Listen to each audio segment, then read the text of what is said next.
What's up, guys? This is Coach Grant with First Down Training, and today we're going to be talking about 5 rules that you need to follow as a wide receiver. So the first rule is going to be always having a plan off the line of scrimmage with your hands. I think a lot of times wide receivers, when it comes to hand technique, they overcomplicate things. You have to understand that whichever release that you are taking, whether it's an outside release or an inside release, that's the hand that you're focused on beating from this DB. Whether he's in a physical position like Diggs is right here, whether he's in a more patient position, whatever side that you were planning on releasing to, that's the hand that you ultimately have to focus on. So this receiver here is going to be releasing to the outside. That means that the only hand we have to beat is this outside hand. Even if we swat this outside hand, let's say the DB recovers with his inside hand, we're still off the press. The entire goal of press coverage and hand technique from a DB's perspective is to disrupt timing with the quarterback. They want to jam us off the ball to disrupt the timing, so the timing is off of the QB and he moves on to another receiver. That's his job in press coverage. So we're going to play this full speed and then we'll break it down. So he does a great job of being able to swat that outside hand, having a quick plan. Obviously, the DB stumbles. Could he have slipped? Probably, but I think it had a lot to do with the swat from Adunze here. So when he comes off the ball, let's say, for example, this DB's patient. Let's say he's not in this position where he's leaning forward. For those of you that struggle versus physical type DBs, a good way to anticipate the fact that he's going to be physical and shoot hands is his body language. You see how he's very much so on the ball of his feet. He's kind of leaning forward. Right away as a receiver, you need to understand, okay, he's probably going to be physical, probably going to try to get hands right away.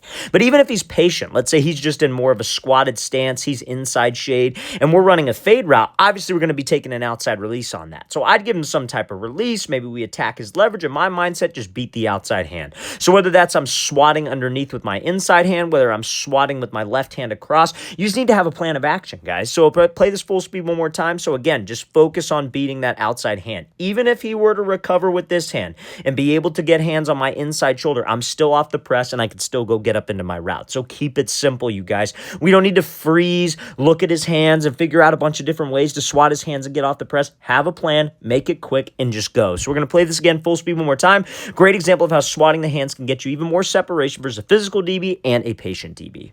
Now, before we get into the rest of this video, fellas, if you are a quarterback or wide receiver watching this and you would like to train with myself and my staff of coaches this offseason, we are going to be traveling out to 15 different cities across the entire U.S. this year for 2-day-long QB and wide receiver training camps. So, guys, go to that very first link in the description below. That is where you can sign up. Our camps are 2 days long and we limit spots. So every single camp that you see on the screen here, spots are filling up and they will sell out probably 2 months in advance from the actual camp date. We limit spots so we could work with each athlete individually. It's not one of those camps where it's just, hey, let's go as fast as we can and get as many reps in as we can. If you screw up, we take the time to coach you up, help you get better. And we obviously can't do that if there's a million people there. So guys, if you would like to attend, you're local to any one of these cities listed here on the screen, go to that very first link in the description below. That is where you can sign up. We'll be coming out to San Francisco, Orlando, Phoenix, Columbia, Seattle, Oklahoma City, Nashville, Milwaukee, Austin, Atlanta, Denver, Columbus, Boston, Salt Lake City,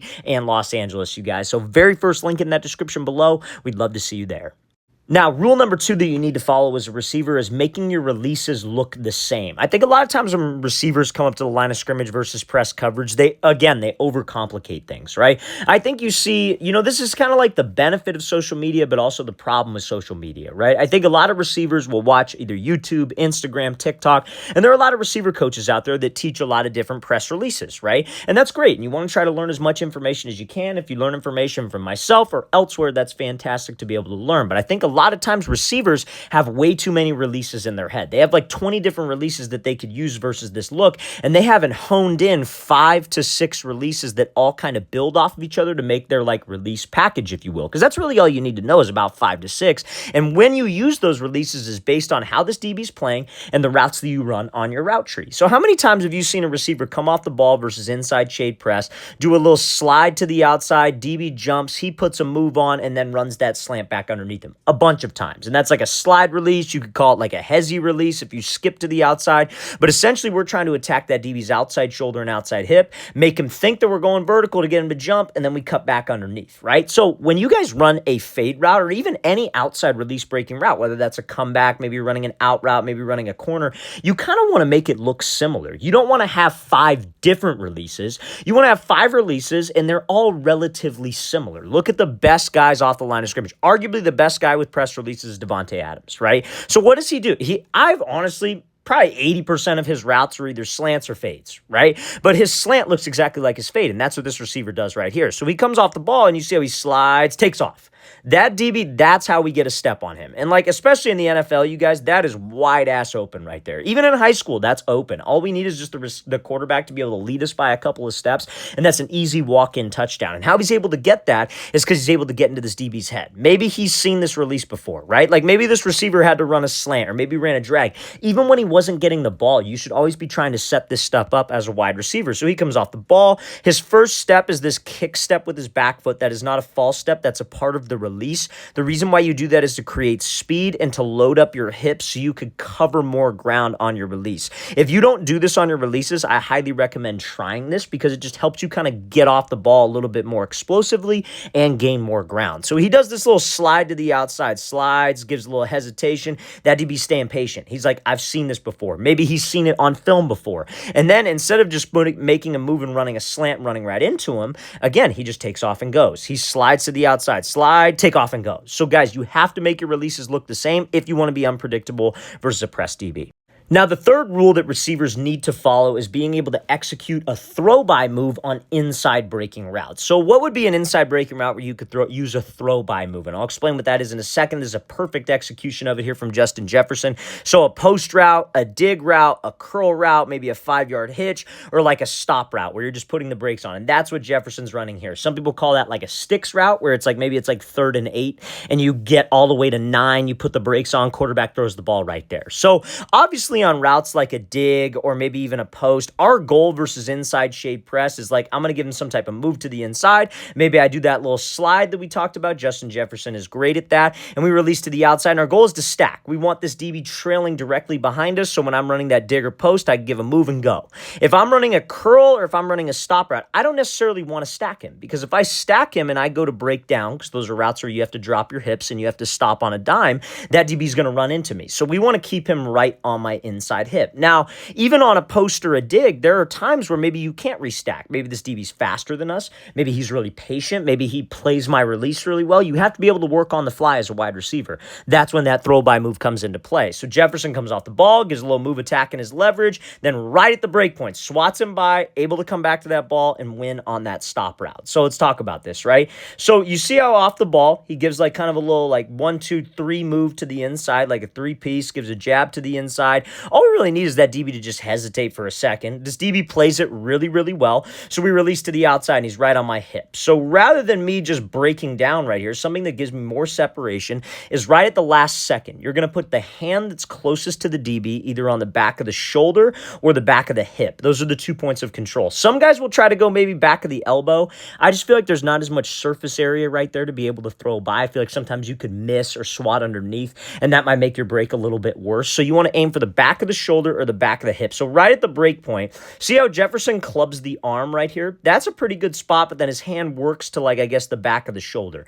This only works if you're right hip to hip with this DB. That's why after you release, it's important that we don't run away from the DB. We try to get right next to his hip. Because if you're right next to his hip, it makes it easier for you to stack if we have to run a route like a post or a dig, but also makes it easier for us to execute this throw by. Now, a lot of receivers, before they break down, they will start to put the hand on the shoulder too early. That tells the DB exactly what we're doing. It needs to happen at the last possible second. So if this break, how far is this break? This is about like 5, 10, 12 yards, right? It's like a 12-yard stop. Right at 12, that's when he goes to swat by. It's violent. It's quick. We swat him by. You don't want to extend with your arm because you could get called for a push-off. You want to keep your elbow nice and tight to your frame and swat off as aggressively as you can. And you see the amount of separation that he's able to get. If he had to run a 12-yard dig, it'd be the exact same thing. He would swat by and then he would just run back underneath. If he had to run a post, he would just continue on that 45. If he had to run a curl, he'd run more back to the quarterback. But you can use this when you take an outside release on inside breaking routes.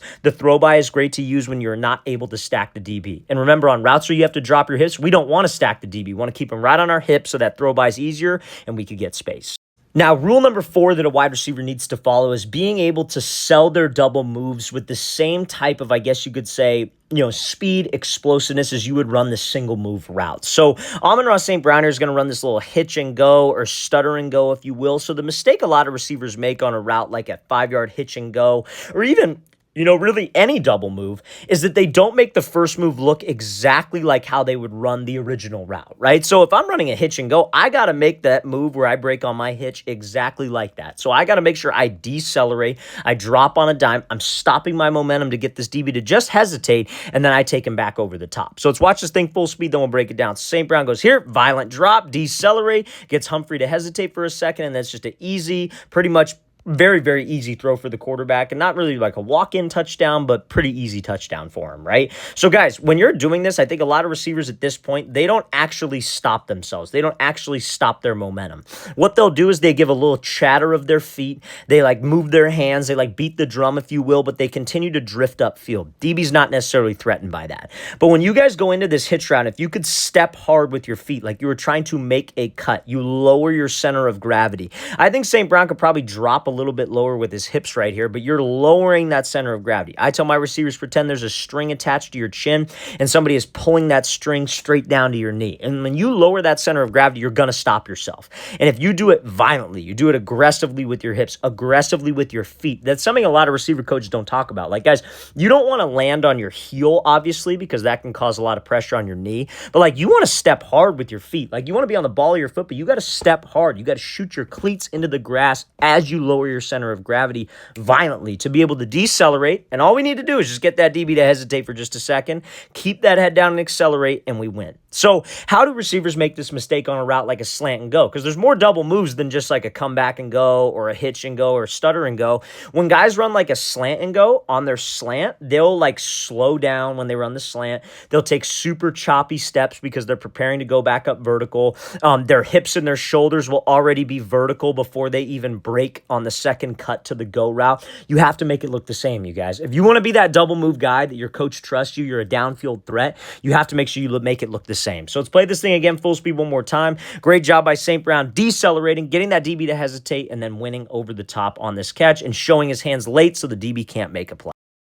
Now, the fifth rule that wide receivers need to follow is being able to beat zone coverage. You got to know what to do versus zone coverage, right? So we got a zone coverage DB right here, and Jalen Waddle is going to be running like this inside stem 10-yard out route, right? So zone coverage is actually pretty easy to beat, especially as an outside wide receiver if you know what to do, right? So how we can determine that it's zone coverage pre-snap as a wide receiver is based on the DB's stance and his eyes. So if he's kind of like squared up towards like the inside of the field and his eyes are towards the inside, whether he's looking at a tight end, whether he's looking at the quarterback, generally that looks like zone coverage. And generally when you see zone coverage, that DB is going to be outside leverage, right? Because his goal, when it's zone, right, he's not going to play zone with no safety help over the middle. He's either going to have one safety or he's going to have two safeties over the middle. So he's going to be playing outside leverage. His goal is to not get beat to the outside and force everything to the inside where he has safety help. So if I have to run a route like an out route, obviously what I wouldn't want to do is just run outside of him and then break. Because the second my stem starts going to the outside, that DB is going to widen, and then when you break to your out route, you're going to have no room to the sideline.